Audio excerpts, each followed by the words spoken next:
Je m'appelle Ivy Andro. J'ai 35 ans, je suis major dans le corps des JAG, avocat militaire, de l'armée, et je suis rentré d'un déploiement de 7 mois en Allemagne, il y a 3 semaines. La première chose que j'ai faite, a été de vérifier le placard, pour y chercher une boîte en cèdre. Je savais que ma mère ignorerait ma fille, la veille de Noël. Mais je ne savais pas qu'il faudrait une enfant de 8 ans, et cette boîte en bois, pour la faire hurler. Ma fille s'appelle Maya. Ellie et moi l'avons ramenée de sa famille d'accueil, lorsqu'elle avait 8 mois. Elle a 8 ans, maintenant. Pendant ces 8 années, ma mère l'a appelée, en privé, pas vraiment de la famille. Pendant ces 8 années, toute ma famille a gardé le silence. Ce qu'aucun d'eux ne savait, c'est que mon père, parti depuis 2 ans et demi, avait passé son dernier été à rédiger quelque chose, dont moi seul possédais la clé. Il m'avait dit, sur le quai du chalet du lac, exactement quand l'utiliser. 43 minutes après que nous nous soyons assis pour le repas de Noël, ma fille de 8 ans a fait glisser cette boîte en cèdre sur la table, et a prononcé la phrase que nous avions répétée. Si vous avez déjà vu un membre de votre famille, faire semblant qu'un enfant n'existe pas, pendant que le reste de la pièce garde le silence, vous comprendrez chaque instant de cette histoire. Laissez un commentaire, avec un seul mot, qui décrit ce que l'on ressent face à ce silence. Assurez-vous d'être abonné, car ce qui se passe à cette table de Noël, laissera des ecchymoses, que la paperasse ne guérira que lentement. L'avion s'est posé à Minneapolis-St. Paul, un dimanche après-midi, sur une piste saupoudrée par la neige de novembre. J'avais mon sac de sport, ma valise Pélican, et un dossier que je n'avais pas touché, depuis 2 ans et demi. Ellie m'attendait aux arrivées, avec Maya sur ses épaules, tous deux portant des bonnets gris assortis. Elle a glissé le long de son dos, et a enroulé ses 2 bras autour de ma taille, avant même que je puisse poser ma valise. Elle sentait le shampoing à la pomme, et l'intérieur de notre mini-fourgonnette. « Tu es plus lourde, » ai-je dit, le visage enfoui dans ses cheveux. « Tu es plus grande, » m'a-t-elle répondu. Ellie m'a embrassé, a pris le sac, et nous sommes sortis dans le froid. Pendant le trajet du retour, vers Stillwater, Maya a sorti quelque chose de sous sa veste. La plaque d'identité en argent de Walter, celle qui était cabossée, depuis son service au Vietnam. Elle l'a portée sous son sweat à capuche, depuis les funérailles. « Je l'ai gardée avec moi », a-t-elle dit. « Je sais, mon bébé. » Ellie m'a jeté un coup d'œil, dans le rétroviseur. Nous ne l'avons pas dit, devant elle. Nous n'en avions pas besoin. Le cycle des prochaines fêtes, était déjà affiché sur un calendrier au mur de la cuisine, et nous avions entouré la veille de Noël, en rouge. C'était dans 3 semaines. À la maison, après que Maya soit allée se coucher, j'ai marché jusqu'au placard de l'entrée, et j'ai ouvert la porte. La boîte en cèdre reposait sur l'étagère du haut, là où Ellie l'avait placée, après l'avoir ramenée de notre garde-meuble. L'écriture de Walter figurait sur la petite étiquette en laiton, attachée au loquet. Pour Maya, quand le moment sera venu. J'ai passé ma main, le long de la lanière en cuir. 3 semaines, avant la veille de Noël. 3 semaines, avant que les documents de la fiducie ne puissent légalement entrer en action. J'ai fermé la porte du placard. « Ça va ?» a demandé Ellie, depuis le couloir. « Ouais, nous sommes prêts. » Le message de groupe est arrivé, un mardi matin, pendant que je préparais des crêpes pour Maya. Il venait de ma mère. L'objet était « Dîner du réveillon de Noël, j'apporte des cadeaux ». Le message disait « Dîner de Noël chez moi. J'apporte des cadeaux pour les enfants. Sophie et Jackson auront quelque chose de spécial. Maya est la bienvenue, elle aussi. Bien sûr. Je l'ai lu 2 fois. Puis, je l'ai relu. Ce « bien sûr » trônait au milieu du message, comme un caillou jeté dans un verre d'eau claire. Maya a grimpé sur le tabouret du comptoir, à côté de moi, et elle l'a lu, par-dessus mon épaule. Elle n'a rien dit. Elle a simplement appuyé sa tête, contre mon bras. Ensuite, elle est retournée à ses crêpes. Ellie était à la table à manger, en train de trier de vieux emails de travail. Il a levé les yeux. « Qu'est-ce que c'est ?» J'ai tourné le téléphone, vers lui. Il a lu le message. Il l'a relu. Puis, il s'est levé, a marché jusqu'à son bureau, est revenu avec un épais classeur noir à 3 anneaux, et l'a ouvert sur le comptoir de la cuisine. « Dossier numéro 47, » a-t-il dit, doucement. Le classeur était organisé, par date. Des photos, des captures d'écran, des emails imprimés, des transcriptions de messages vocaux. 8 années de tout cela. Fête après fête, anniversaire après anniversaire, les messages vocaux de tante Linda, les transferts de messages de Heather. La liste clinquante des cartes de Noël de Patricia, avec le nom de Maya écrit en plus petit, tout en bas, comme après coup. Il a glissé le nouveau message, dans la pochette plastique suivante, l'a horodatée, et a refermé le classeur. 47, a-t-il répété. Je serai à la maison tout le mois, ai-je dit. Nous avons les documents du chalet. Nous avons la lettre de papa. Nous avons le numéro de son avocat. Nous avons juste besoin, qu'elle soit là. Elle y sera. Alors, nous aussi. Maya a terminé ses crêpes, et s'est glissée en bas de sa chaise, pour aller nourrir le chien. Après que Maya soit partie pour l'école, Ellie et moi nous sommes assis à la table de la cuisine, avec le classeur ouvert entre nous. Je n'avais pas tout vu. J'en avais manqué la plus grande partie, parce que j'étais déployé à l'étranger. J'en avais vu une partie, au moment où cela s'était produit. Mais la majeure partie, Ellie l'avait encaissée, tout seul. Page 1. Une photographie de la fête du premier anniversaire de Maya. Ellie tenait Maya, sur ses genoux. Patricia se tenait à l'arrière-plan, bien nette, mais ne regardant aucun des deux. Une carte cadeau à la main, pour Sophie. A oublié le cadeau de Maya, cette année, indiquait la note d'Ellie. A dit que ce serait trop déroutant, d'offrir des choses différentes. Page 8. Un email de Heather, adressé à sa cousine Renée, mis accidentellement en copie à Ellie, en 2019. La ligne disait « Votre petit projet », en faisant référence à Maya. Le reste de l'email parlait de cupcakes sans gluten. Page 16, la transcription d'un message vocal de tante Linda. Pat, sommes-nous obligés d'avoir celle qui a été adoptée, pour Pâques? Mon dos n'est plus ce qu'il était. Patricia ne l'avait pas corrigé. Patricia avait répondu, juste pour une heure, Linda. Page 23. Une carte de Noël de Patricia, en 2021. À l'intérieur de la carte, 3 noms écrits à la main, au stylo rouge. Sophie, Jackson, et Ivy. Pas de Maya, pas d'Ellie. La carte était adressée à « Nos petits-enfants bien-aimés ». Page 41. La capture d'écran du Noël de l'année dernière, lorsque Patricia avait remis à Maya une carte cadeau Starbucks, à usage unique. 5 €. Les 2 autres enfants avaient déballé un ensemble Lego, et un bracelet à breloques. J'ai fermé le classeur, doucement. J'ai posé ma main, sur la couverture. Walter a vu tout ça, ai-je dit. Il l'a vu, avant même que nous le voyions. C'est grâce à lui, que nous avons un plan. Ellie a hoché la tête, une fois. Il n'avait rien besoin de dire de plus. Ce dimanche soir-là, j'ai bordé Maya dans son lit. Elle tenait la plaque d'identité de Walter, dans sa main, la chaîne enroulée 2 fois, autour de son petit poignet. Maman, a-t-elle dit. Est-ce que grand-mère lira la lettre de grand-père, ce Noël? Je me suis assise, sur le bord de son lit. J'avais attendu cette question. J'avais répété la réponse, avec Ellie, une bonne douzaine de fois. Mais aucune des réponses que j'avais répétées, ne me semblait juste, alors que je regardais son visage. Nous verrons bien, ma chérie, ai-je dit. Peut-être qu'elle le fera, peut-être qu'elle ne le fera pas. Et si elle ne le fait pas? Alors, je la lirai pour elle, à voix haute, devant tout le monde. Maya a réfléchi à ça. La lampe dessinait de petits triangles jaunes, sur son couvre-lit. Quoi qu'il arrive, ai-je dit, c'est toi qui vas lui remettre la boîte. C'est ton rôle. Ton grand-père voulait, que ce soit toi qui la lui donne. Pas moi. Pas papa. Toi. Pourquoi moi? Parce qu'il a dit, que tu étais assez courageuse. Et si j'ai peur? Tu as le droit d'avoir peur. Et tu peux quand même le faire. Être courageux, ce n'est pas ne pas avoir peur, mon bébé. Être courageux, c'est avoir peur, et marcher quand même jusqu'à la table.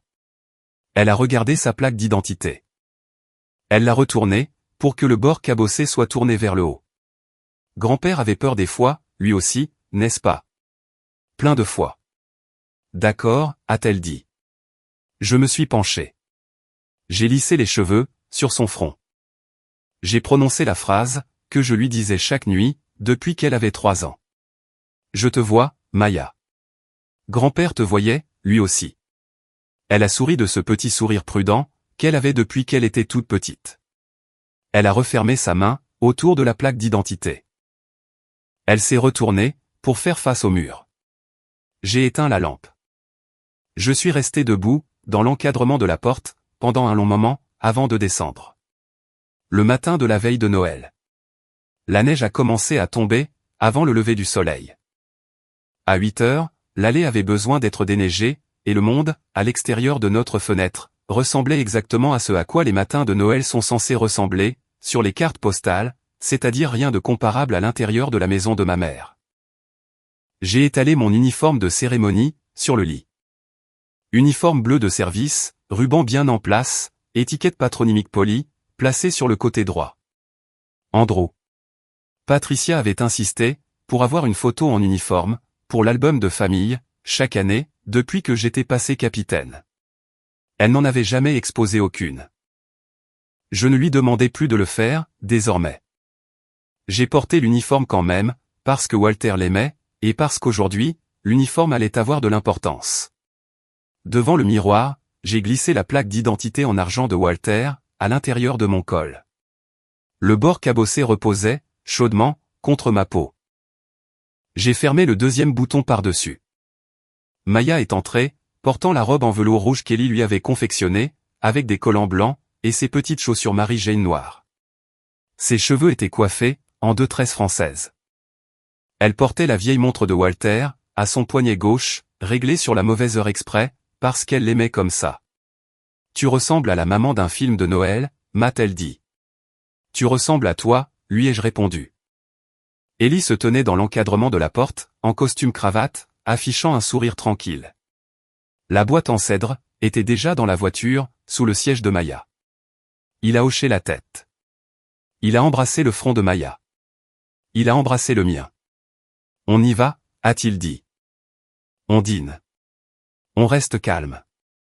Maya lui remet la boîte, quand le dessert arrive sur la table. Nous partons, quand il est l'heure de partir.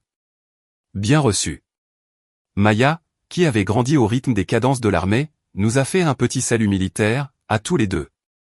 Puis, elle est descendue, pour mettre son manteau toute seule. Stillwater, en décembre, ressemble à une ville, que quelqu'un aurait construite exprès, pour des cartes de vœux Hallmark.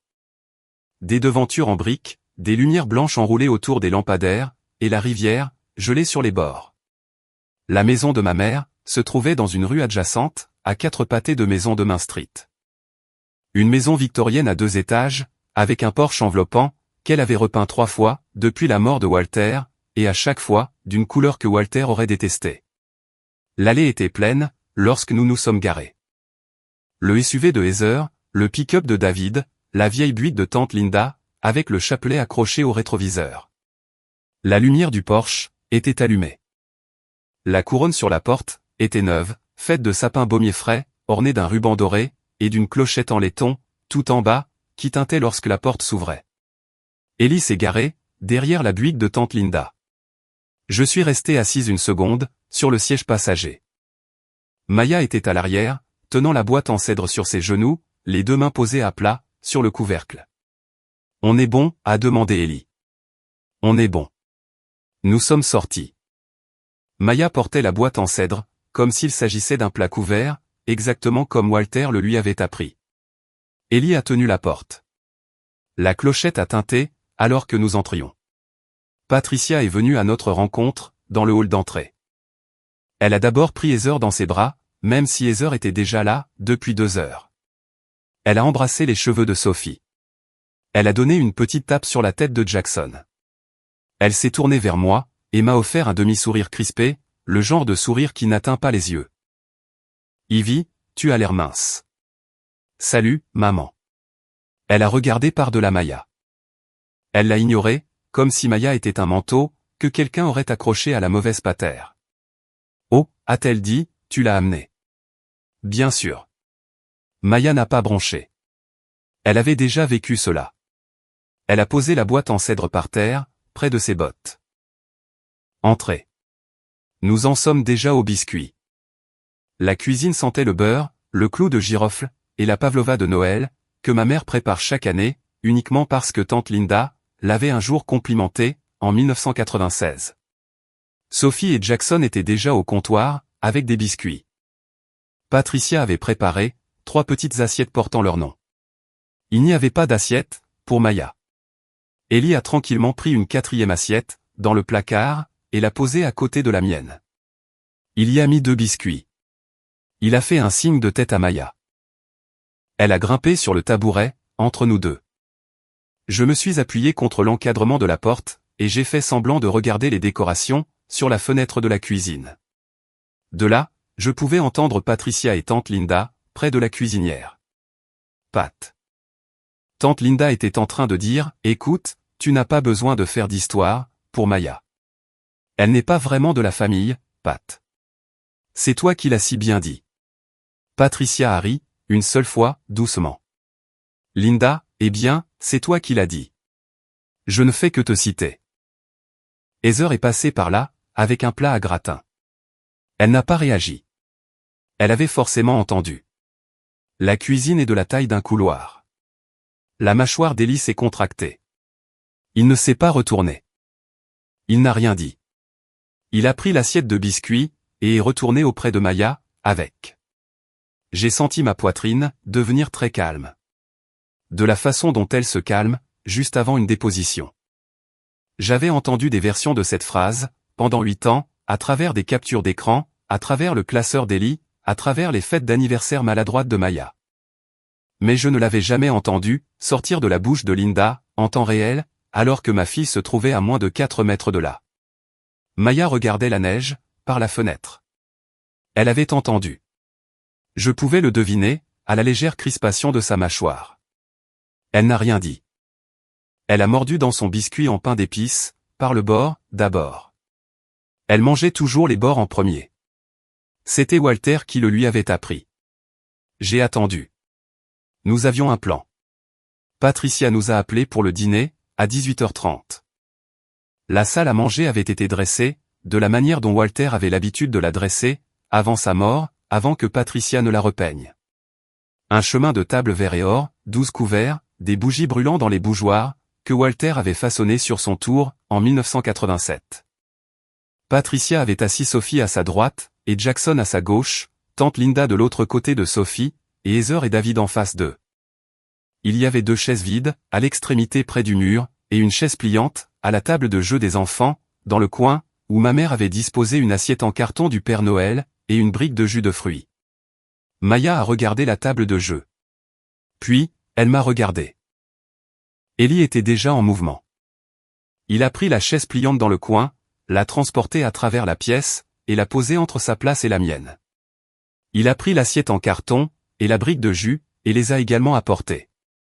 Il les a déposées à la nouvelle place. Il a poussé la chaise pour Maya. Il lui a tenu le coude, doucement. Maya s'assoit avec nous, Pat, a-t-il dit. Sa voix était chaleureuse, professionnelle, de la façon dont il parle aux employés du service des permis. Cela a toujours été le cas. Les lèvres de Patricia se sont pincées. Les sourcils de tante Linda se sont levés. Heather fixait son vin. Patricia a ouvert la bouche. Puis, elle l'a refermée. Ensuite, elle a dit d'un ton enjoué, « Bien sûr, cela fera plus de place, pour la pavlova. » Heather, ma chérie, les petits pains. Maya s'est assise entre nous.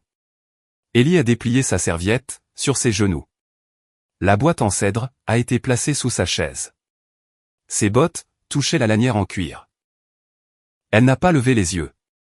Elle a pris son verre d'eau, à 2 mains. Les bougies brûlaient d'une flamme régulière. Le feu, dans le poêle à bois, crépitait. Le dîner a commencé. Le dîner s'est déroulé, comme il se déroulait toujours. Tante Linda a raconté la même histoire, à propos de la tempête de verglas de 1987. David a posé des questions à David, sur les séries éliminatoires. Heather m'a posé 3 questions polies, au sujet de l'Allemagne, dont aucune ne concernait Maya. Patricia a complimenté sa propre poitrine de bœuf, à 2 reprises. Maya a mangé. Elle n'a pas parlé, à moins qu'on ne le lui demande. Elle a bu son eau, par petites gorgées. Elle a gardé un pied posé sur la boîte en cèdre, sous sa chaise, comme je le lui avais appris, afin de pouvoir la sentir, tout le temps. Après que les assiettes aient été débarrassées, mais avant que le dessert ne soit servi, Patricia a annoncé, c'est l'heure des cadeaux. Elle les avait emballés elle-même, dans un papier doré assorti, avec un ruban rouge. Il y en avait 2 gros, sous le sapin, et un petit tout plat, sur la table d'appoint. Elle a apporté les gros, en premier. Elle a tendu à Sophie un rectangle plat, pesant environ 1 kilo, le poids incomparable d'une tablette. Pour ma fille intelligente, ouvre-le. Sophie a déchiré le papier. Un iPad Pro. Le tout nouveau modèle, vendu au détail à 1 200 €. Sophie a poussé ce cri, que font les enfants de 10 ans. Elle l'a tenu, au-dessus de sa tête. David a applaudi, 2 fois. Patricia a tendu à Jackson, une boîte carrée. Et pour mon petit ingénieur. Jackson l'a ouverte. Une Nintendo Switch OLED. Il a crié. Sophie a crié. Heather a ri. Patricia est retournée, vers la table d'appoint. Elle a pris la petite enveloppe plate. Elle s'est dirigée vers l'endroit où Maya était assise, entre Ellie et moi. Elle a tendu l'enveloppe à Maya, à 2 mains, comme pour une petite cérémonie. Tiens, ma chérie. Joyeux Noël. Maya l'a ouverte. Une carte de Noël de pharmacie, avec un bonhomme de neige imprimé. Pas d'argent à l'intérieur. Pas de petits mots, juste la carte. Sophie a levé les yeux, de son iPad. Maman, où est l'iPad de Maya? Patricia, rapidement, Sophie, chut. Nous avons des règles. Ces règles, n'avaient jamais été écrites. Ces règles, n'avaient jamais été expliquées à personne, à l'exception des 4 adultes présents dans la pièce, qui avaient hoché la tête en y acquiesçant, depuis 2017. Patricia est retournée vers le sapin. Elle est revenue, avec un petit écrin en velours. Elle s'est agenouillée, à côté de la chaise de Sophie. Elle a ouvert l'écrin. Elle l'a brandi, pour que toute la table puisse voir une chaîne en or, un pendentif en forme de cœur, et une lettre gravée sur le devant. Un S, de style antique. Magnifique. Celui de ma grand-mère Jones, celui que Patricia avait gardé dans un coffre-fort, pendant 19 ans. C'était ta grand-mère Jones, ma chérie, a dit Patricia. Pour ma vraie petite fille. Le mot « vrai » a atterri sur la nappe, comme une pièce de monnaie. Sophie a cligné des yeux. Elle savait que ce mot avait de l'importance. Elle ne savait juste pas vraiment pourquoi. Elle a laissé Patricia attacher la chaîne autour de son cou. Elle a touché le pendentif. Tante Linda a hoché la tête, d'un air approbateur. Johan aurait voulu ça. Johan était très à cheval, sur les objets de famille. Maya regardait ses mains, posées sur ses genoux. Les jointures d'Ellie ont blanchi, sur sa serviette. J'ai gardé le visage complètement impassible. J'avais pratiqué cela devant des miroirs, depuis l'âge de 7 ans. J'ai senti la plaque d'identité contre ma clavicule, sous mon uniforme bleu. Je me suis concentré sur la sensation de ce bord cabossé, contre ma peau. J'ai respiré, une fois, lentement, de la façon dont on m'avait appris à respirer à l'école des officiers, OCS, avant une décision difficile. David a toussé. Il a regardé son vin. Il n'a rien dit. Il ne disait jamais rien. Patricia s'est relevée, satisfaite, et est retournée vers le sapin. Encore un, a-t-elle dit. Maya a dit, très doucement, maman, puis-je sortir, pour aller aux toilettes? J'ai répondu, oui, bébé. Reviens tout de suite.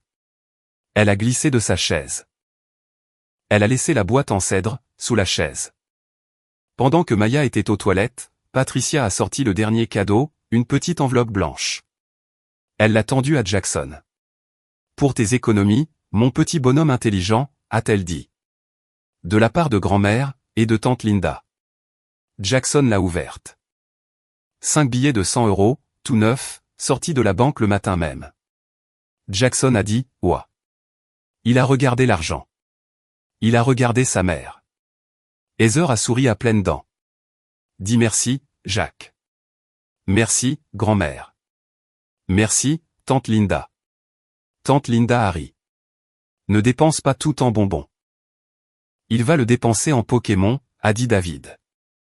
C'était la phrase la plus longue, que David avait prononcée de toute la soirée. Le feu dans le poêle à bois a crépité. Une bûche s'est déplacée. La pièce sentait la fumée de cèdre et la cassonade brûlée, provenant de la cuisine. Heather s'est versé un autre verre de vin. Patricia s'en est versé un, elle aussi. Elles ont trinqué, une fois. Le sang passe avant tout, a dit tante Linda. À personne en particulier. À tout le monde, en particulier. C'est juste comme ça. Maya est revenue des toilettes. Elle a marché, silencieusement. Elle est remontée sur sa chaise, entre Ellie et moi. Elle a posé ses mains sur ses genoux. Elle a regardé les biscuits dans son assiette. Patricia ne lui a pas tendu d'autres enveloppes. Ellie a glissé sa main sous la table et a serré mon genou, une fois. Fermement. Longuement. Ne bouge pas encore. Ne réagis pas. Pas encore. Je n'ai pas réagi. J'ai pris mon verre d'eau. J'en ai bu une gorgée. Je l'ai reposé. J'ai coupé un morceau de poitrine que je n'allais pas manger. Je l'ai déplacé dans mon assiette. Maya m'a regardé. Elle a regardé Ellie. Elle a regardé la boîte en cèdre sous sa chaise. Ensuite, elle a regardé le dessert qui n'était pas encore sur la table. Maman, a-t-elle dit doucement. C'est bientôt l'heure. J'ai répondu, bientôt. Sophie touchait toujours son pendentif en or. Elle continuait à faire tourner le S avec son pouce. C'était une petite fille pensive. J'avais toujours bien aimé Sophie. Sophie ne connaissait, elle non plus, aucune des règles, ce qui était en partie la raison pour laquelle je l'avais toujours aimée. Maman, a-t-elle dit, Maya n'en a pas eu. Pourquoi Maya n'en a pas eu? Heather l'a réprimandée, Sophie, mange ta tarte. Mais, c'est notre cousine. Elle est adoptée. Sophie, mange ta tarte. Le mot « adopté » est sorti de la bouche de Heather, comme un gros mot. Comme une petite tache de graisse sur une nappe propre. Comme si elle transmettait un fait concernant un parfait étranger. J'ai observé Maya. Maya n'a pas levé les yeux. Maya regardait la bougie devant elle. La flamme a penché un peu vers la gauche, puis vers la droite, puis s'est stabilisée. David a toussé, à nouveau. Il a bu une gorgée de sa bière. Il n'a pas regardé sa femme. Patricia a fermé les yeux, un instant. Juste un instant. Je l'ai remarqué. Elle les a rouverts, et a porté son verre de vin à ses lèvres. Sophie n'a pas mangé sa tarte. Elle a posé sa fourchette. Ce n'est pas ça, être des cousines, a dit Sophie. Heather a rétorqué, Sophie, nous n'allons pas avoir cette conversation, maintenant. Quelle conversation? Sophie. Sophie s'est tournée, pour regarder Maya. Je suis désolé, Maya. Maya a levé les yeux. Elle a souri de son petit sourire, prudent. Ce n'est rien, Sophie. Ce n'est pas rien, a dit Sophie. Elle a dit cela, à son assiette. La pièce est devenue, d'un calme plat. J'ai senti la main d'Ellie se resserrer une fois, sur mon genou. Tiens bon. Nous y étions presque. Le dessert était sur le point d'être servi. Encore 3 minutes. J'ai repris mon verre d'eau. J'ai pris une gorgée. J'ai regardé ma fille. Elle était prête. Pendant que Heather grondait Sophie, et que Patricia faisait semblant de ne pas entendre, mon esprit s'est égaré, là où il s'égarait toujours, dans ce genre de moment. Sur le quai du chalet du lac. À l'été 2023. Le dernier été, où mon père était encore en vie. Même si aucun d'entre nous ne le savait à ce moment-là. Walter, lui, le savait. Walter l'a su, avant nous tous. C'était un mardi, à la fin du mois de juillet. Ellie et Maya étaient dans le chalet, en train de préparer des crêpes aux myrtilles. J'étais sur le quai, avec mon père. Il portait sa chemise de travail bleue, les manches retroussées, au-dessus de ses coudes. Ses avant-bras étaient brûlés par le soleil, de cette façon dont seuls les avant-bras des charpentiers prennent des coups de soleil. Il m'a tendu un dossier en papier craft. Le dossier portait une petite étiquette, de son écriture. Fiducie de la famille Hollande, irrévocable. Qu'est-ce que c'est, papa? C'est une fiducie privée. J'ai demandé à Georges Willan de la rédiger. C'est un avocat spécialisé dans les successions, basé à Duluth. Ta mère ne le connaît pas. C'est le mien. Papa, pourquoi? Il a regardé le lac. Il a laissé filer un peu, sa ligne de pêche. Il a plissé les yeux, en fixant les piliers du quai. Ivy, je ne vais pas voir beaucoup d'autres étés. Mon cœur lâche. Le médecin a dit, insuffisance cardiaque congestive. Je ne l'ai pas dit à ta mère. Et je ne vais pas le faire. Elle ramènerait tout à elle. Papa, non. Écoute. Je vois ce que ta mère fait à Maya. J'ai des yeux. J'ai 8 ans de recul, sous les yeux. Le jour où tu as ramené Maya à la maison, ta mère a dit dans cette cuisine, et je l'ai entendu, que Maya n'était pas sa vraie petite fille. Je ne l'ai jamais oublié. Je n'ai jamais rien oublié. De ce qu'elle a dit au sujet de cette petite fille. J'ai tenu le dossier sur mes genoux. Je ne l'ai pas ouvert. Le chalet du lac est dans la fiducie, maintenant. La bénéficiaire de la fiducie est Maya Rose Andrew. Il y a un compte distinct, à la Park State Bank. Environ 80 000 € en obligations d'épargne, plus le produit de la vente des outils de mon atelier. Elle y aura accès. Lorsque Maya aura 8 ans. Papa. Ivy, écoute-moi. Elle est ma petite fille, dans tous les sens du terme, et c'est ce qui compte. Je ne veux pas qu'elle soit laissée les mains vides par ta mère. Cela n'arrivera pas. Pas sous ma garde, et pas après mon départ. Il m'a tendu la deuxième enveloppe, en papier crème, portant son écriture, et scellée par un cachet de cire qu'il avait fabriqué lui-même dans son atelier, à partir d'une bougie fondue et d'un bouton en laiton. À n'ouvrir par Patricia, qu'en présence de la famille. Quand Maya sera prête, a-t-il lu. J'ai fabriqué la boîte, hier. En cèdre, elle est dans l'atelier. Maya m'a aidé, à poncer le couvercle. Elle ne sait pas ce qu'il y a dedans. Elle sait juste, que ça lui appartient. Mon esprit est revenu, à la table du dîner. Les bougies, la carte Hallmark vide, la main de ma fille posée sur son verre d'eau. Je savais exactement, ce que j'allais faire. Je veux faire une pause ici, une seconde. Je suis assise à une table à manger, où ma mère vient de tendre à ma fille une carte de Noël vide, pendant que ma nièce tient un iPad à 1 000 €. Et je suis sur le point de vous expliquer, ce qui s'est passé au cours des 43 minutes suivantes, car c'est le temps qu'il a fallu, pour que mon enfant de 8 ans fasse glisser une boîte en cèdre, sur cette table. Si vous vous êtes déjà assis, à une table comme celle-ci, laissez le mot « témoin » dans les commentaires. Je lis chacun d'entre vous. Je me suis excusé, pour quitter la table un instant. Je me suis agenouillé, à côté de la chaise de Maya. J'ai posé ma main sur la sienne, sur ses genoux. Je te vois, Maya. Tu sais ce qu'il te reste à faire. Elle a hoché la tête. Elle a gardé la voix basse. Quand le dessert sera sur la table, maman. Quand le dessert sera sur la table. Tu vas lire la lettre de grand-père, si grand-mère refuse. Je vais lire la lettre de grand-père, si grand-mère refuse. D'accord. J'ai touché sa tresse.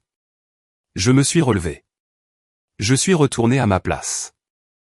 Patricia m'observait, avec ce visage plat et poli, qu'elle affiche quand elle désapprouve quelque chose, mais qu'elle ne veut pas encore faire de scène. Tout va bien, Ivy? Tout va bien, maman. Tu l'as gâtée. Tu sais, avec tous ces voyages, cette vie militaire, elle ne tient même pas en place. Je n'ai pas répondu. J'ai pris mon verre d'eau. Maya a glissé la main, sous sa chaise. Elle a posé sa petite main, sur la lanière en cuir de la boîte en cèdre. Elle a laissé sa main là. Elle n'a pas soulevé la boîte. Elle a simplement tenu la lanière, de la façon dont on tient la laisse d'un chien, avant de se lever pour le promener. La lanière de cuir était éraflée près de la boucle, là où Walter avait accroché la boîte à sa ceinture, pour la transporter de l'atelier jusqu'au porche. Maya connaissait cette éraflure. Elle s'était assise sur ses genoux, dans l'atelier, le jour où il avait poncé le couvercle. Elle lui avait demandé ce qu'il y avait à l'intérieur. Il avait répondu, « Quelque chose que tu pourras remettre à ta grand-mère, un jour, ma chérie. » Elle lui avait demandé, « Et si je n'en ai pas envie ?» Il avait répondu, « Alors tu n'y seras pas obligé, mais elle t'appartiendra, quand tu seras prête. » Heather a apporté la tarte aux pommes de la cuisine, sur un présentoir à gâteau en verre. Elle l'a posé au milieu de la table, avec 2 pelles à tarte, et un petit pot de crème. Tante Linda a coupé la première part, pour Patricia. Patricia lui a fait signe de la main d'attendre, et s'est levée. Elle a tapoté son verre de vin, avec un couteau à beurre. La pièce est devenue silencieuse. Je veux juste dire quelque chose, a déclaré Patricia. Avant que nous n'attaquions la tarte.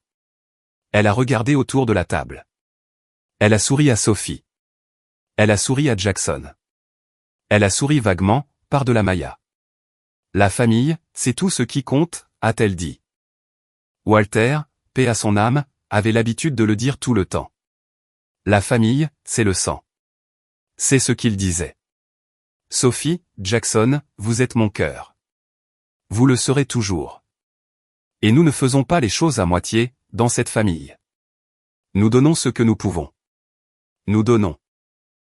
Aux enfants que nous avons. David s'est agité sur sa chaise.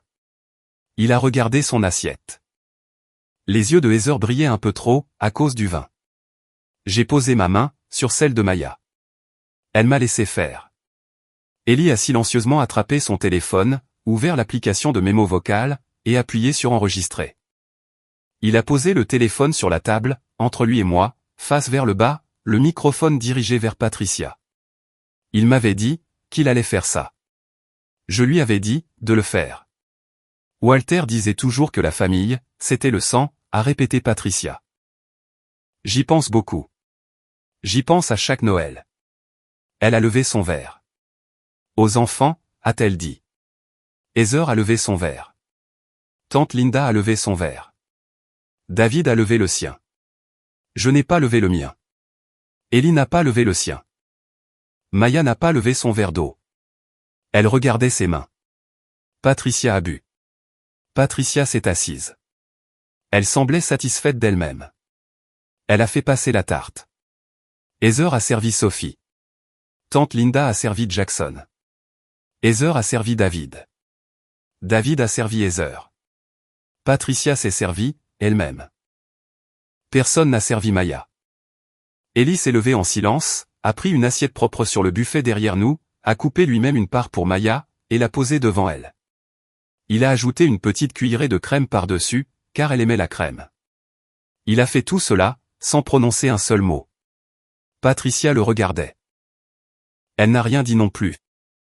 Et en parlant de famille, a repris Patricia, en reprenant son verre de vin. Heather, ma chérie, j'ai pensé au chalet du lac, pour l'été prochain. Le Airbnb a été une si belle petite affaire. Je pense que nous devrions réparer le quai, cette année. Peut-être installer des moustiquaires, sur le porche. Les commentaires ne cessent de mentionner les moustiques. Heather s'est illuminée. Oh, maman, c'est une excellente idée. Nous pourrions faire ça, lors du week-end du Memorial Day. Peut-être, a répondu Patricia. Nous avons fait environ 4 000 € de profit, en août dernier. Imaginez ce qu'un Porsche avec des moustiquaires, pourrait rapporter. La main d'Ellie, sous la table, a de nouveau trouvé mon genou. Il a serré.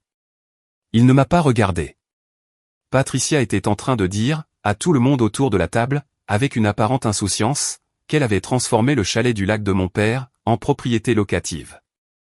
Elle ne savait pas, ne pouvait pas savoir, que le chalet ne lui appartenait plus, et qu'elle n'avait pas le droit de le louer, depuis 2 ans et demi. Elle monétisait quelque chose, qu'elle ne possédait pas.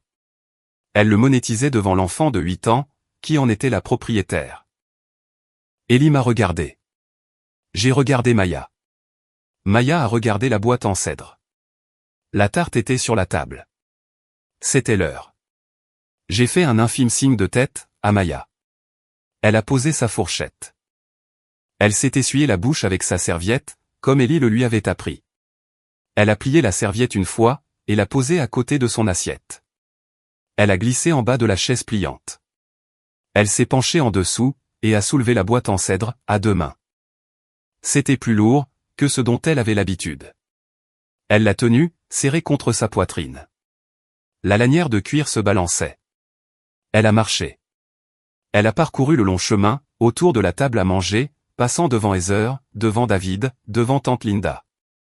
Le plancher en bois, a grincé sous ses chaussures Mary Jane. Heather a levé les yeux. La fourchette de Heather s'est arrêtée, en l'air. Maya, a dit Heather.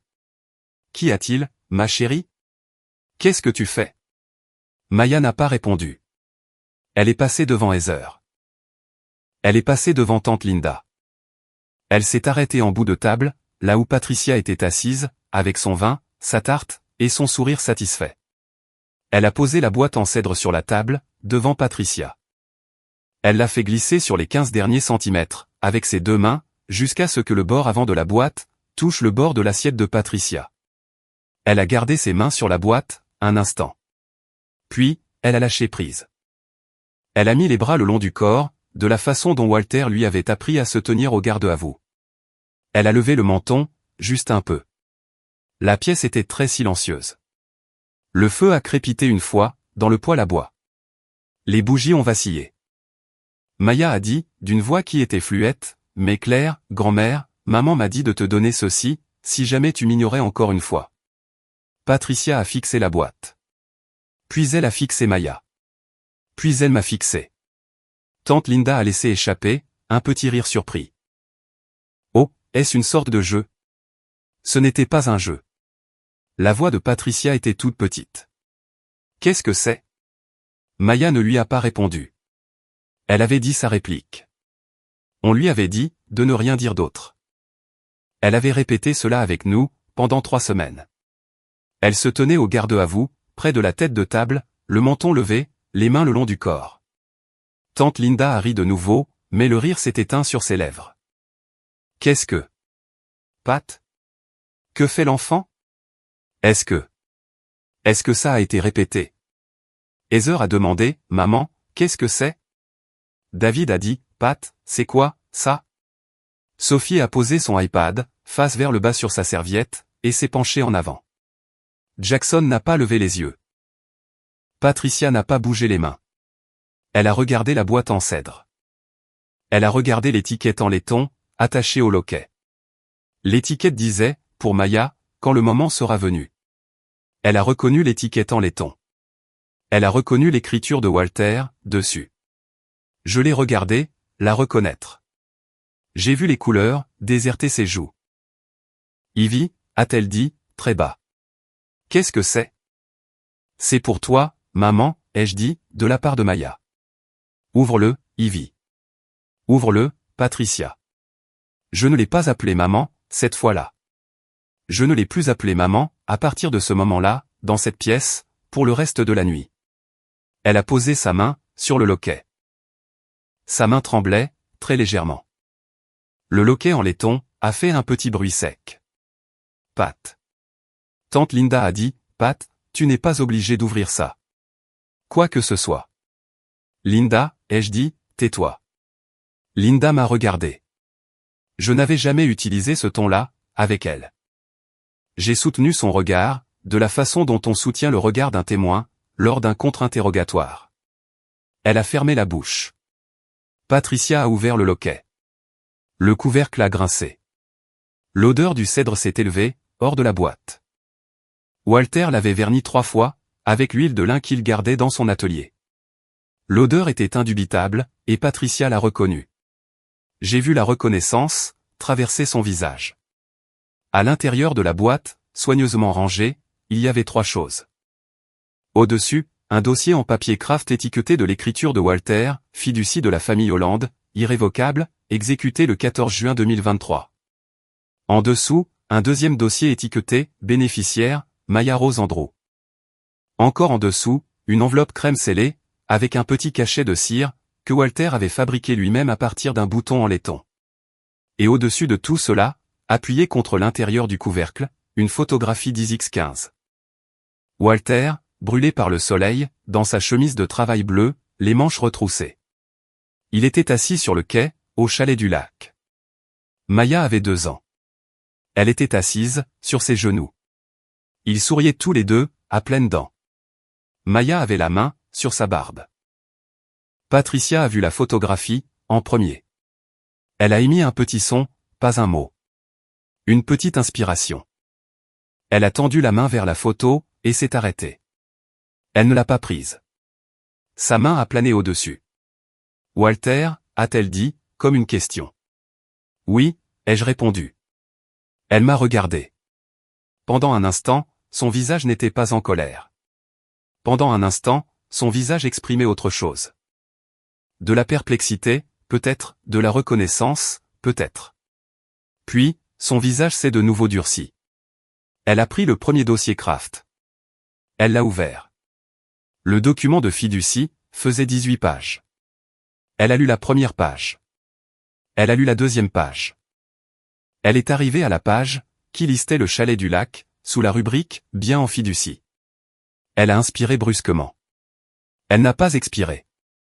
Ce n'est pas réel, a dit Patricia. C'est réel, maman.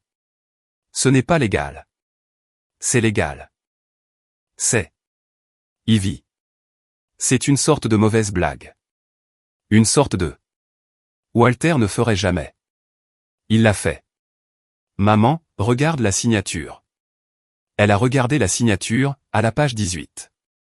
Elle a regardé le tampon de certification, de George Whelan. Elle a regardé la date. Elle a regardé les signatures, des témoins. Le parajuriste de Whelan, et l'ancien chef d'atelier de Walter, tous deux notariés. Elle a porté la main à sa bouche. Il ne me l'a pas dit. Non, il ne te l'a pas dit. Elle a tourné la page. Elle a vu le transfert de propriété. Chalet du lac, 360 acres, comté de Pine, transféré dans la fiducie de la famille Hollande, le 14 juin 2023. Bénéficiaire, Maya Rose Andrew, administratrice jusqu'à 25 ans, Ivy Andrew. Elle a tourné la page, encore une fois. La comptabilité de la fiducie, une liste d'actifs, la valeur totale de la fiducie lors du dernier audit, 58 400 €. Tu le savais, tout ce temps? Oui. Tu le savais, quand je louais le chalet? Oui, maman. Tu le savais quand je le savais sur le quai, l'été où il m'a donné le dossier, il y a 2 ans et demi. Elle a reposé le dossier de la fiducie. Elle a pris le deuxième.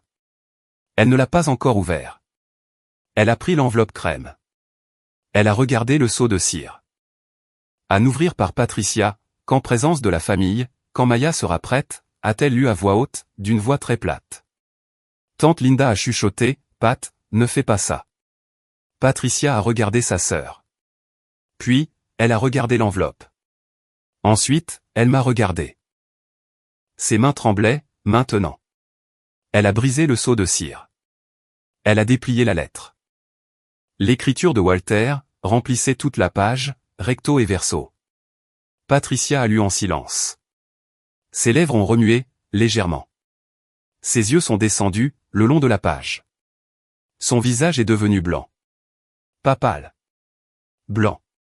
Elle a refermé la lettre. Elle l'a remise dans l'enveloppe. Elle a posé l'enveloppe, sur la table. Je ne peux pas lire ça, à voix haute, a-t-elle dit. Lis-la, maman. Ivy, la lire à voix haute devant la famille. Ivy, s'il te plaît. Lis-la, maman. Il l'a écrite, pour que tu la lises à voix haute. Patricia pleurait, maintenant. Pas les pleurs démonstratifs, qu'elle faisait aux enterrements. Des pleurs silencieux, étriqués, honteux. Elle a mis sa main, sur ses yeux. Je me suis levé. J'ai contourné la table. Je me suis arrêté, à la hauteur de son épaule. J'ai pris l'enveloppe doucement, de sa main. Je n'ai pas regardé son visage. J'ai déplié la lettre, de mon père. J'ai regardé son écriture. Le Y bouclé, l'inclinaison, le T étroit. Je n'avais jamais lu cette lettre, auparavant. Il m'avait dit ce qu'il y avait dedans. Il ne m'avait pas laissé la lire. Je l'ai lue, avec ma voix d'officier du JAG. Régulière, mesurée, la voix que j'utilisais, pour les notes d'audience.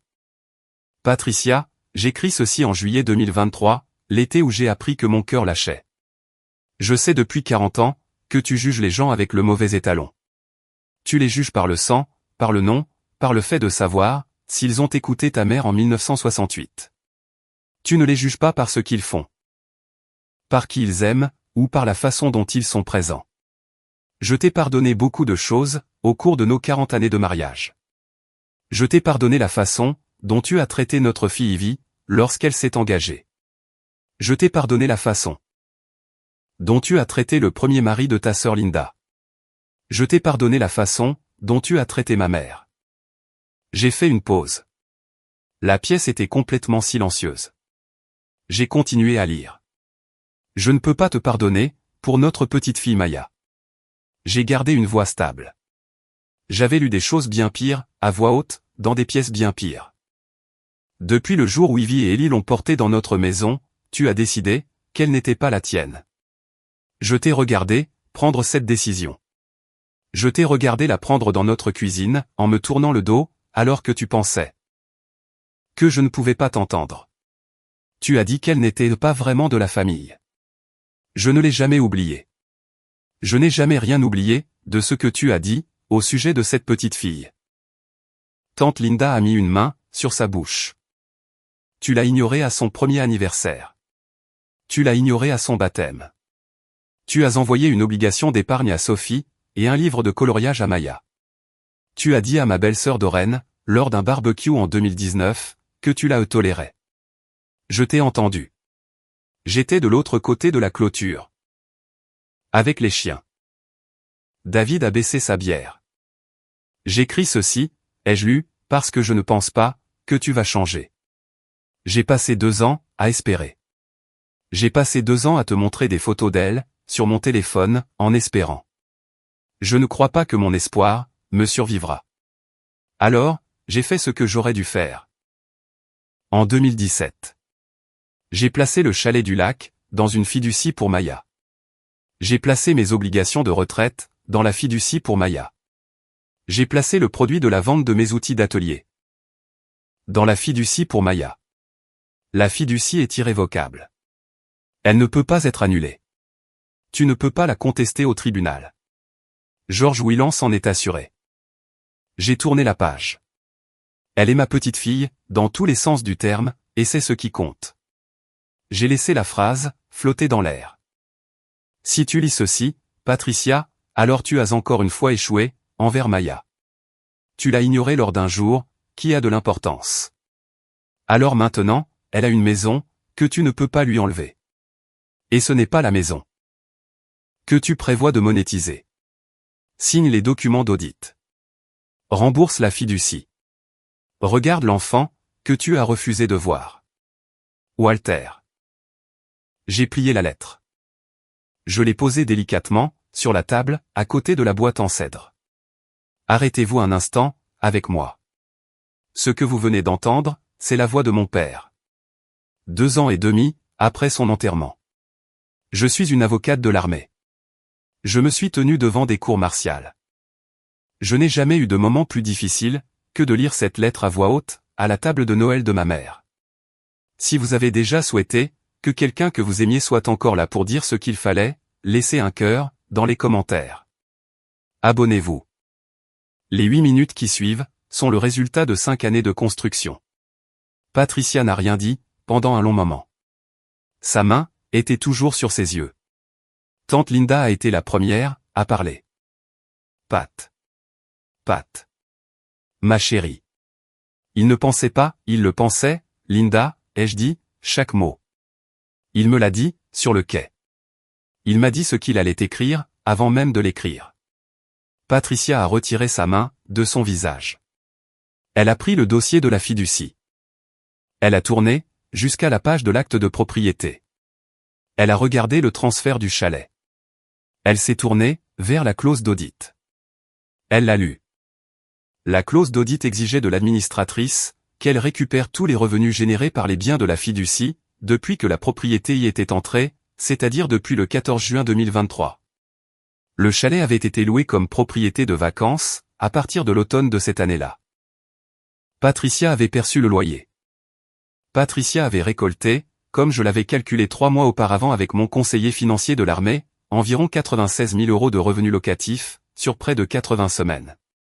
Avec les intérêts de 7%, le montant de l'audit s'élevait à environ 103 000 €.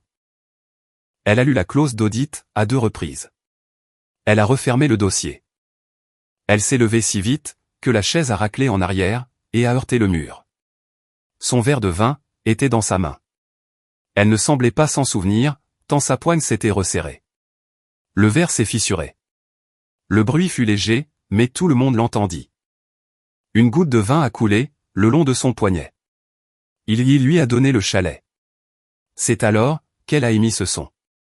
Ce n'était pas un mot. Ce n'était pas des pleurs. C'était un petit cri sans parole, aigu, isolé.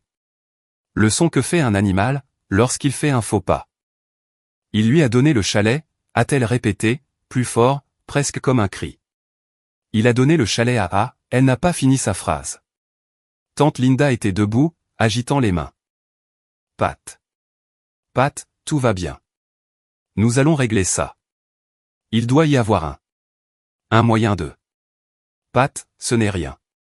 Elle n'est pas vraiment de la famille. Pat, c'est toi qui l'as si bien dit.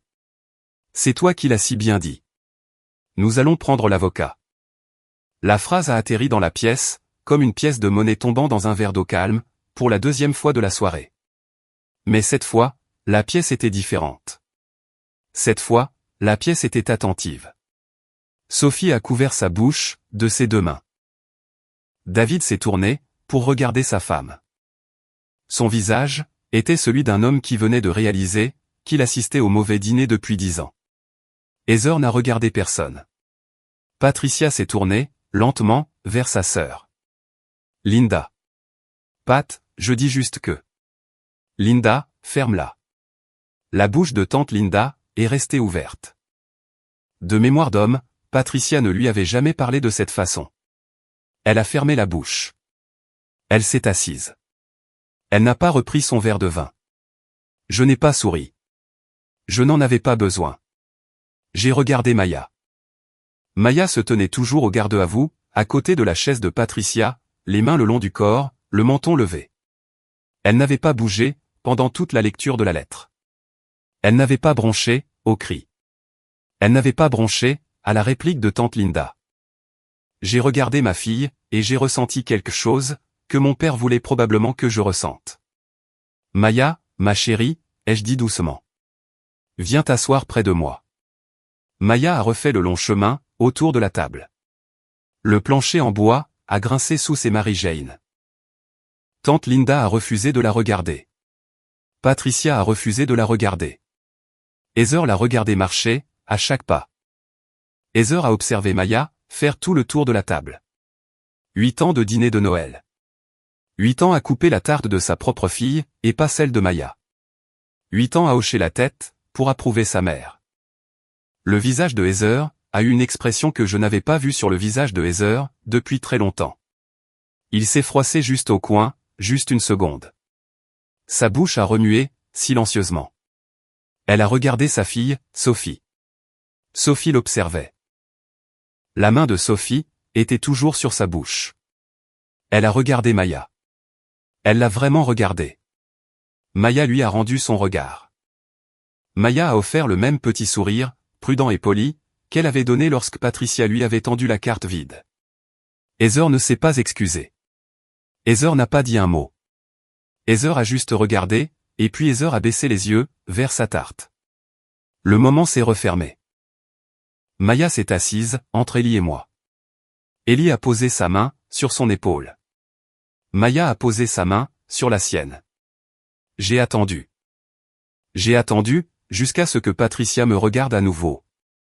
J'ai attendu, jusqu'à ce que Linda ait fini de déchirer sa serviette. J'ai attendu, jusqu'à ce que David regarde la table, et non plus sa femme. J'ai attendu, jusqu'à ce que la main de Sophie soit redescendue de sa bouche. Le feu crépitait, dans le poêle à bois. Les bougies brûlaient. À l'extérieur, la neige s'était intensifiée. Je pouvais voir les flocons blancs, dériver devant la fenêtre de la salle à manger, comme des parasites sur un écran de télévision. Je me suis levé, pas brusquement, pas théâtralement, mais de la même façon dont je me levais au tribunal, avant de lire une accusation. Lentement, centré, les 2 pieds bien ancrés au sol. La pièce n'avait pas besoin que j'élève la voix. La pièce était déjà à l'écoute. Maman, ai-je dit. Patricia m'a regardé. Laisse-moi t'expliquer, en détail. J'ai gardé ma voix, dans la cadence qu'on m'avait appris à utiliser à l'OCS.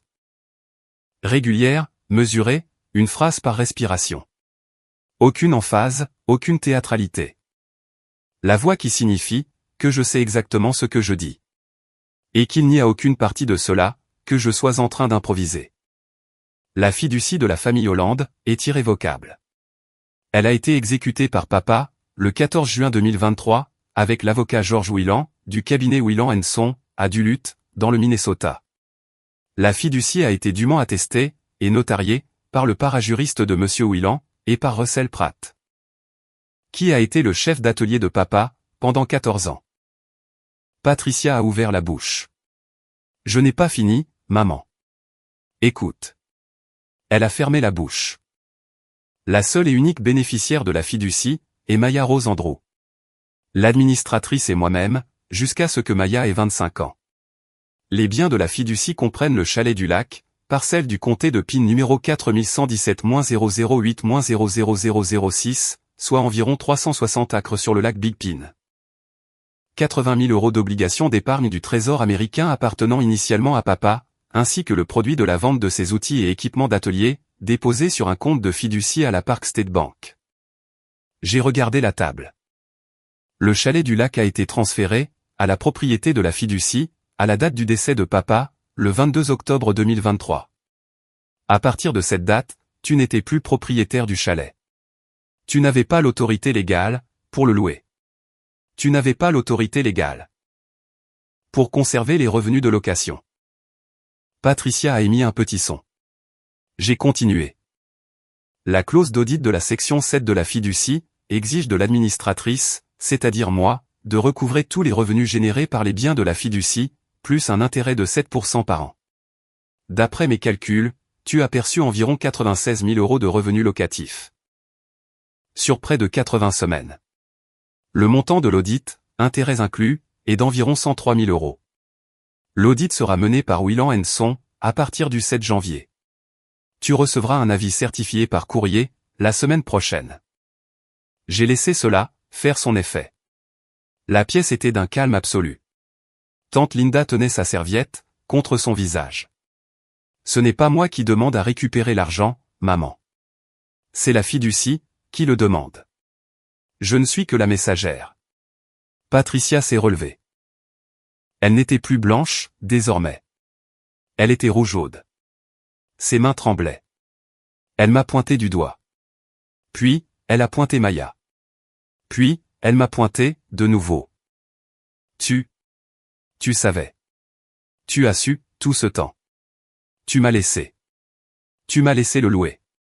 Tu as regardé faire, pendant des années. Tu m'as regardé. Ta propre mère. J'ai regardé. Maman, tu m'as laissé voler. Tu m'as laissé voler une enfant. Non, maman. Je t'ai laissé choisir. Chaque mois, je t'ai laissé choisir. À chaque Noël, je t'ai laissé choisir. Qu'est-ce que ça, c'est censé vouloir dire? Tu as eu 2 ans et demi pour être la femme de papa, pour être la personne qu'il pensait avoir épousée. Tu as sans cesse choisi de ne pas l'être. Tu as sans cesse choisi les locations du chalet, plutôt que sa petite fille. Il ne ferait jamais ça. Il l'a fait, maman. Il me l'a dit, sur le quai. Il m'a donné la clé du bureau de George Whelan. Il m'a donné l'étiquette en laiton, pour la boîte. Il m'a laissé choisir, du moment où je l'utiliserai. Patricia a posé ses mains à plat, sur la table. Elle s'est appuyée dessus. Sa poitrine se soulevait, et s'abaissait. Tu as laissé ta propre mère. J'ai laissé ma mère être ma mère, jusqu'à ce qu'elle cesse de l'être, pour ma fille. Ensuite, je l'ai laissée être exactement ce qu'elle a choisi d'être. C'est Ivy. C'est cruel. C'est le 7 janvier. Maman, c'est de la paperasse. C'est ce que papa m'a demandé de faire. Elle a émis le deuxième son. Il était plus fort que le premier. C'était un vrai cri, venu du fond de sa gorge. Le genre de cri qui vient du chagrin, plutôt que de la colère. Elle a couvert son visage de ses 2 mains. Maya l'observait. Maya n'avait pas l'air effrayée.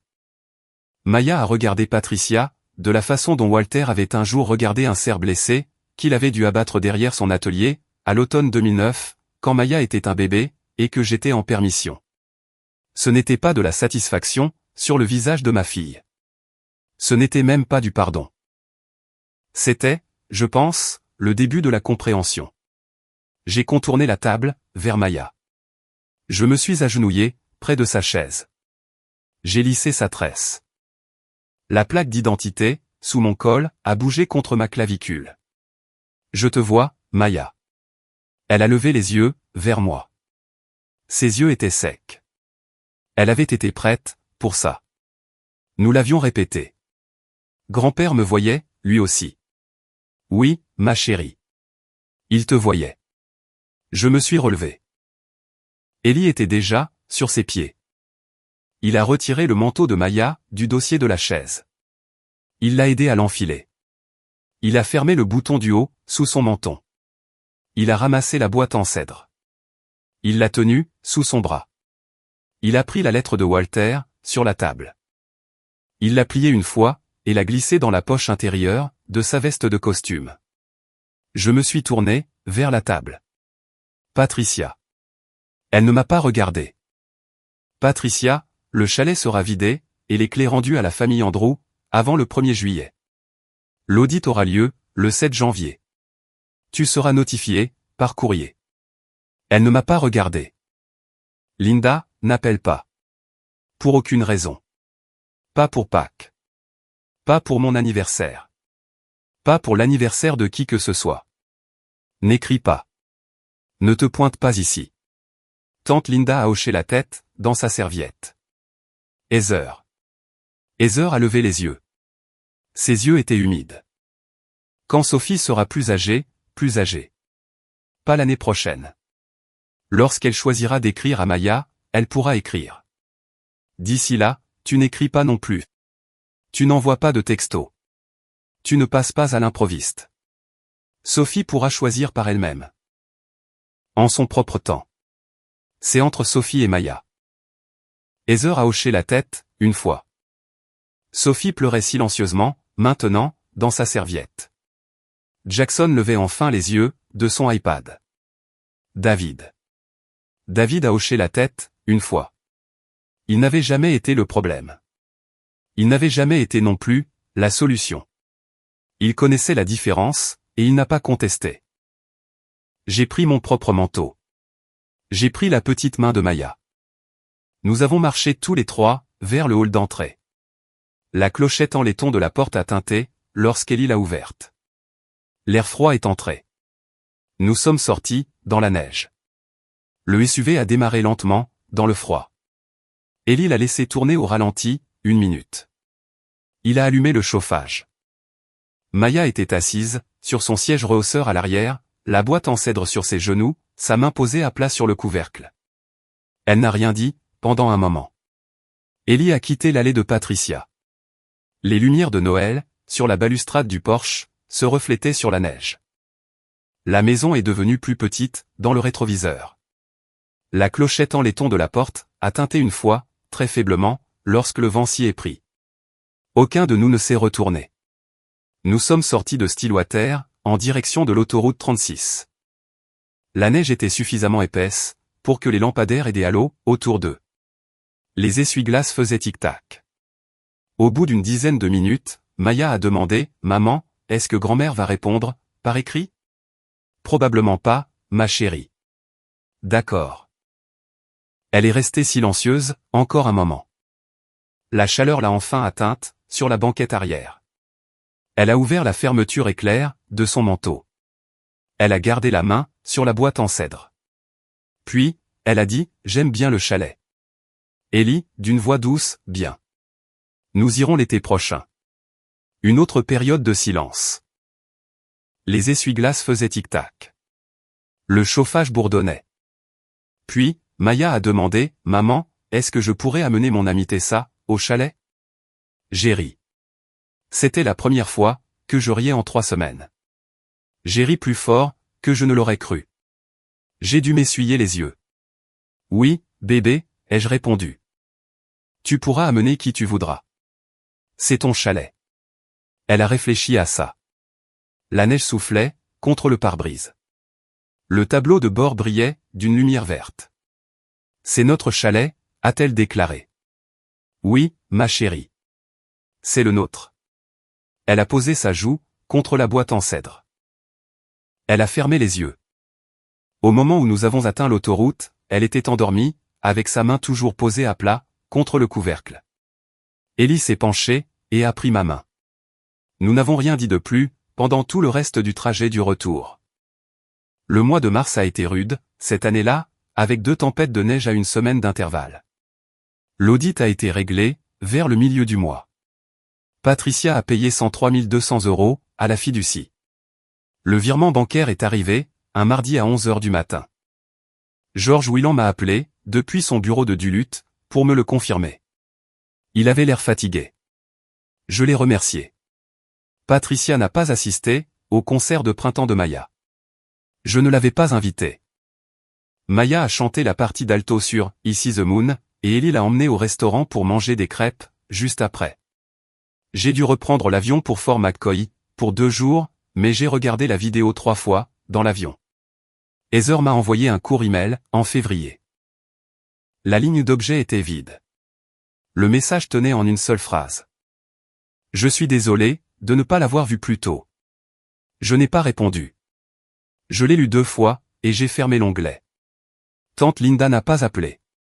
Elle n'a pas écrit. Elle s'est discrètement retirée du groupe de discussion familiale, et en a commencé un nouveau, avec seulement elle et Patricia. J'en ai entendu parler par David, qui m'a envoyé un texto en avril, pour me dire que Heather et lui avaient commencé une thérapie. Il m'a remercié pour ce que j'avais fait, à Noël. Je lui ai dit, de remercier Maya. Sophie a envoyé à Maya, une carte de Pâques faite main, en avril. Du papier de bricolage rose. Un dessin de 2 filles, se tenant par la main. Un petit mot à l'intérieur. Tu me manques. Maman dit que je peux t'écrire, quand je le veux. Je t'aime, Sophie. Maya a répondu. Elle m'a laissé le lire, avant de le sceller. La lettre était courte, et elle était gentille. Elle a signé, avec un petit cœur. La boîte en cèdre trône sur le manteau de notre cheminée, désormais. Le vernis s'est un peu assombri avec l'âge. La plaque d'identité en argent de Walter repose par-dessus, le bord cabossé tourné vers le haut, et la chaîne enroulée, de la façon dont Maya l'aime. Maya a 9 ans, maintenant. Le chalet ouvre ses portes, en mai. Elle y a invité Tessa, Sophie, et son meilleur ami André, qui vit au bout de la rue. Ellie ponce le quai, tous les week-ends. J'ai réussi la sélection des capitaines, pour être promu lieutenant-colonel, le mois dernier. Ma prochaine affectation est au Pentagone.